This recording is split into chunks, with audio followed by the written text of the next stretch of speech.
I thought, after doing nothing for so long, while I was in Britain, let's at least try to repaint it all with the things Rainbow Fine Art has. And I thought to turn it into a challenge, but yeah. I had to buy 2 things in the end, so I failed the challenge. And there is something else I failed. Figuring out her camera. And how to upload stuff. So I deleted the beginning. Yay! I deleted the unboxing. Yay! So I now show you some pictures of her. And because since Monster High, every doll franchise needs to take part at a high school or be placed at a high school, we have Mermaid High from Spin Master. But I have to say, I really enjoyed the doll. I think she was quite nice. Not as jointed as a Monster High, but at least jointed enough to pose her slightly, which was quite nice. But after I did cut her hair off, I tried to remove her makeup, her face paint, her factory paint, with nail polish remover, with 100% pure acetone. The only thing that I was able to accomplish is slightly damaging Rainbow Fine Art's desk. And yes, in the end I was able to remove her face paint, but gosh, that took long. So after I knew that I wanted to make a doll, I went through the stash of Rainbow Fine Art and we found some golden beads that were gifted to her, and she wasn't really sure what to do with them, and from then I thought about, okay, gold, green, maybe even a bit of turquoise with it. And I googled for a color scheme, and I stumbled upon pictures that I thought were quite nice. Let's play a quick association game. This color palette. Association, doors in Morocco, Marrakesh, you know what I mean. That led me to the shape of most of the doorways. Then I thought they definitely have a traditional garment for women, which seems to be a kaftan. I am not 100% sure, but those were the things I was able to find when I typed in traditional Moroccan garment. And I ended up with this picture, which is basically quite similar to what I did in the end. Let's stitch together the main dress. So basically, because I decided to limit myself to the stash of Rainbow Fine Arts, I found this golden lining fabric, so a rather thin fabric, and easy and quick to fray, which bites me in the back later. Anyway, I did mark all the parts of the dress onto the golden lining fabric, stitched together a dress. First I burnt the edges in the hopes of that preventing some fraying. Yeah, for the most part it worked quite nicely, but as you might suggest, putting some stress on it, especially when it comes to the armholes, was not ideal. So yeah, in the end, one of the sleeves tore open again, and with a lot of fray check and restitching and reburning, the sleeve still hangs on for dear life. I hope It will never fall off. Anyway, after I had the base done, base dress stitched together, or the base caftan, or however you want to call it, it was then time for the excess color, which was a green. The only green I could find in the stash of Rainbow Fine Arts was cotton. Yay. After ironing the cotton, I then cut out all the pattern pieces that I drew on the complete pattern, stuck them together, and my initial thought was that I wanted to cut it out in one complete half circle-esque thingamajig. I didn't want to have seams in between the green pieces. It did not work that well. I had to adjust because I didn't have enough fabric, so I had to cut out two pieces, which is not that bad. You have one part where it has to be had to be sewn together in the back. All the other parts are one piece. My initial thought was to zigzag stitch that so it won't fray, which was a horrible idea.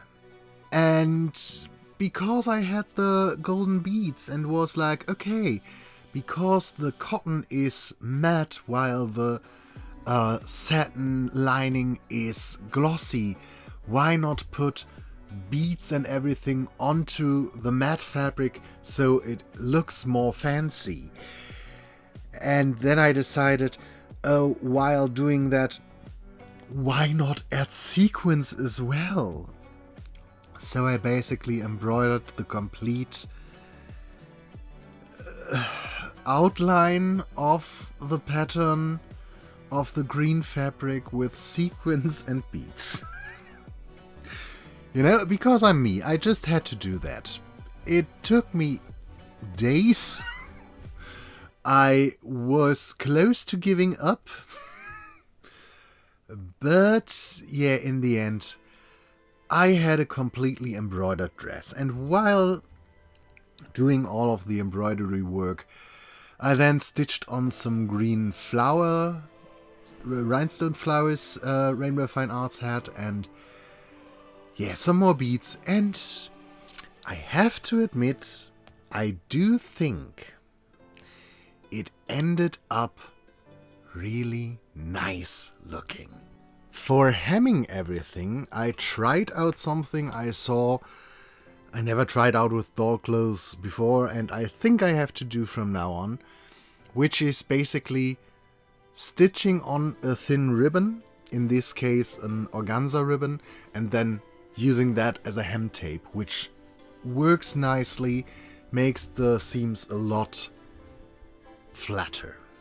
But anyway, that was the dress. Now it was time for the repaint, and Rainbow Fine Art does have some materials, I know, but not in the capacity I know. She has basically mainly pan pastels. I already love pan pastels. For this stall, I only used Caran d'Ache Museum Aquarelle watercolor pencils. I now have to buy a set of them. Quite soon, because right now I can't afford it, but I have to buy more of those because they are gorgeous.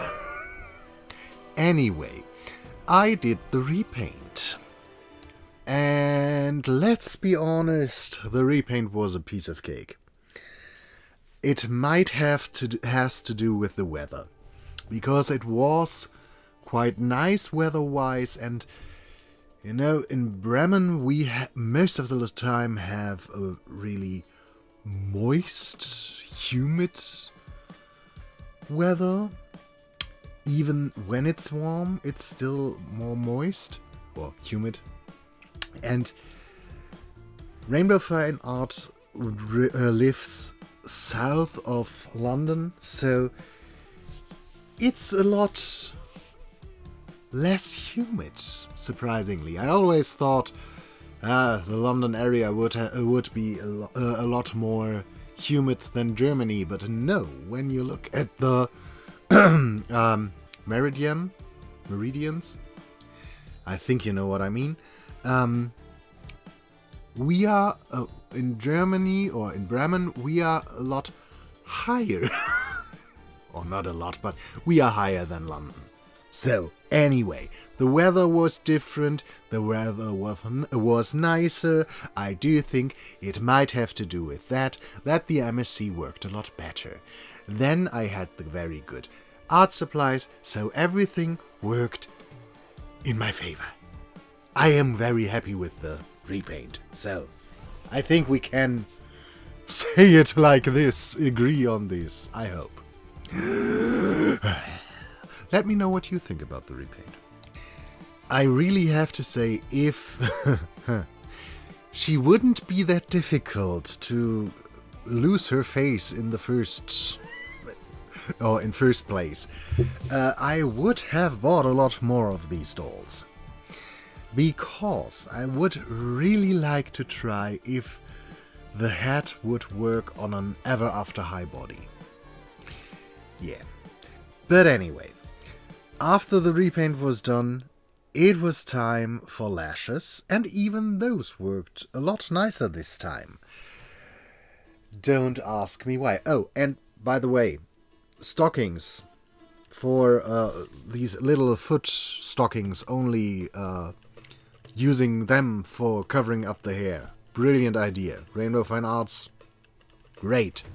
I think I have to buy some of those now. Anyway, after everything was glazed, it was time to free her hair.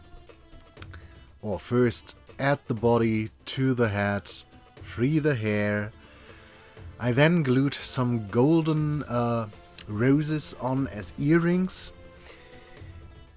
And then I noticed that the dress was too short for my likings. The two things I had to buy that were not out of Rainbow Fine Arts stash is a trim, a trim, not a brim. A brim is on a hat.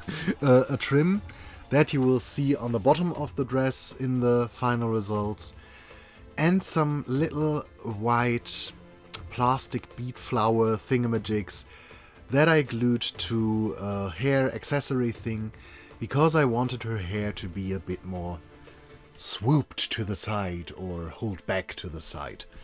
And I wanted these little white flowers there just because pretty. Anyway, I just curled the bottom row or bottom part of her hair, because I thought she already has a slight wave, and having a bit more defined curls in the bottom would be nice, but I didn't see why I should curl all of it. Then it was just putting in the clip, and she was done. And I am quite happy with her. So now, let's take a look at our finished girl. I have to admit, the dress could be Indian as well. And because of the color combination, she does look as if she is in an Indian or Moroccan Kerrygold commercial. Because she has the typical gold-green color palette of Kerrygold, so she could be Irish as well. Doesn't matter. I still like her. I think she turned out very nicely. I hope you did enjoy this video. Let me know what you think about it in the comments below. And until then, bye.